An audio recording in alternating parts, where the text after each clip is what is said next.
Review নিয়ে চলে এসেছি। সেটা আমি দেখেছি একটা ফিল্ম রিসেন্ট, সেটা হচ্ছে মনস্টার সামার। আর এটা 2024-এ রিলিজ হয়েছিল, directed by David Henry. So এই ফিল্মটা যেটা ছিল, এটা it's all about teenage summer adventure.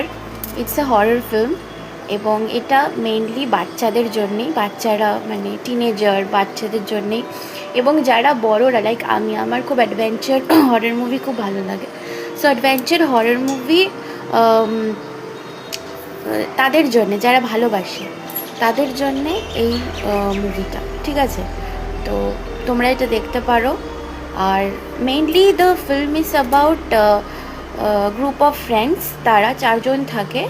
আমি এটা করবো না, স্পয়লার দেবো না, আমি জাস্টটা বলছি যে গ্রুপ অফ ফ্রেন্ডস 4 জন থাকে এবং তারা ইন সামার তারা একটা অ্যাডভেঞ্চার করে, লাইক সাম মিস্টেরিয়াস এন্টিটি, তার ব্যাপারে ফাইন্ড আউট করতে তারা তাদেরকে নিয়ে অ্যাডভেঞ্চারটা। এবং লাস্টে তারা যে মেইন যে ছেলেটা থাকে, মানে এখানে যে হিরো হয়েছে বাচ্চাটা, সে এবং সাথে একজন ডিটেকটিভ থাকে, তারা দুজনে মিলে এই যে এন্টিটি থাকে তাকে শেষ করে। সো এইটা নিয়ে গল্পটা, এর থেকে বেশি বলবো না, বিকজ বেশি স্পয়লার দিয়ে দিলে কেউ দেখতে চায় না। তো তোমরা এই ফিল্মটা দেখতে পারো।